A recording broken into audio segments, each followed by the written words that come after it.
বাড়ির থেকে গাজীপুর আয়া হোটেলে নাস্তা করছি, আর হোটেলে নাস্তা করে তারপর রুমে আয়া ভাবির দেওয়া বুড়ি নামায় নিছি, আর বুড়ির ১.৫ বত্তা করে ভাত খাইছি।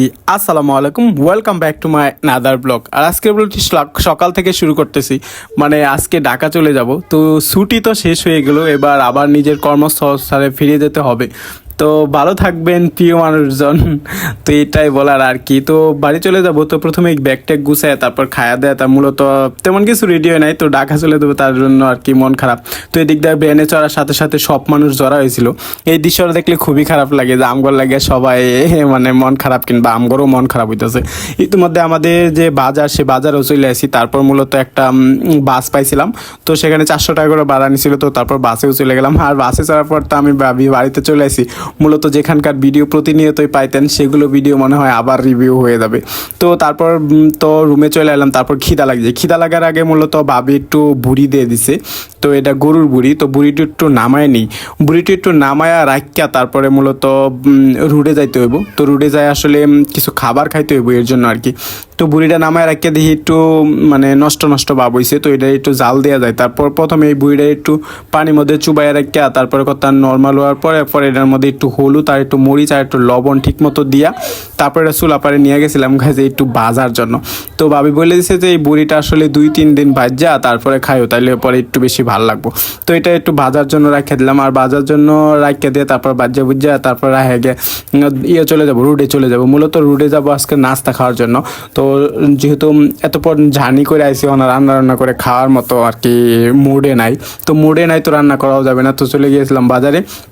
তো বাজারে যে আসলে পুরি খেতে গেছিলাম, পুরিরে ডাইল দেওয়া বেশি একটা ভালো লাগে না, কিন্তু আজকে ঠেয়াত করে খাইতেছি, কিছু করার নাই। তো তারপর পুরি আর ডাইল দেওয়া খাইলাম। তো দেখলাম দোকানের ডাইল একটু তিতা তিতা ভাব, আর পুরি তো তেমন একটা মজা লাগে না। তো আসলে লবণ হয়েছিল বেশি অবস্থা। তো কি আর করার, যেহেতু কালকে অফিসও আছে, তো অফিসে যাওয়ার সময় তো আবার খাওয়া দাওয়া করে যেতে হবে।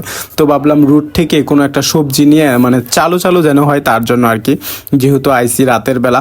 তো রুট থেকে মূলত নিয়ে নিছি আমি 1.5। তো 1.5 নিয়ে তারপর রুমে চলে আসি। রুমে চলে একটু গুসুল টুসুল ফ্রেশ ট্রেশ করে আইসি।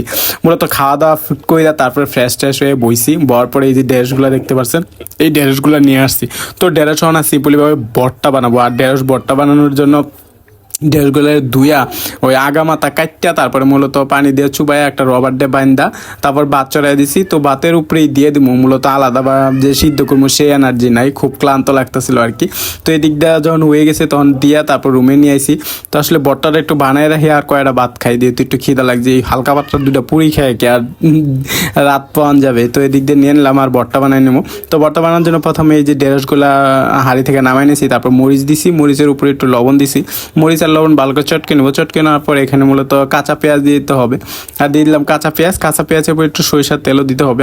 আগে কাঁচা পেঁয়াজটা একটু মাইকে নিলাম, কাঁচা পেঁয়াজ মাখা শেষ হয়ে গেলে সরিষার তেল দিয়া তারপর এটা ভালোভাবে মাইকা দেনে না ওই ঢেঁড়সগুলো মাইকে নেবো। আর ঢেঁড়সগুলো ভালো করে মাইকে নিলে মূলত বট্টা হয়ে যাবে। তো বট্টা দিয়ে আজকে ভাত খাবো। তো সিম্পলি তো পুরি খাইছিলাম, তার জন্য আসলে একটু পেট ভরাই আছে। তো আর একটুর জন্য আর কি সিম্পলি করে ভাত নিয়ে নিছে, আর ভাতের সাথে একটু বট্টা। তো দেখতেই পাচ্ছেন স্বাভাবিক খাওয়ান আজকে। তো কেমন লাগলো ভিডিওটা সেটা কিন্তু জানাবেন, আর ভালো লাগলে তো অবশ্যই লাইক করেন, শেয়ার করবেন। তো খাওয়া দাওয়া এই পর্যন্ত আজকের ভিডিও। কেমন লাগলো ভিডিওটি কিন্তু জানাবেন। সবাই ভালো থাকবেন, সুস্থ থাকবেন। আজকের ভিডিও এখানে শেষ করছি।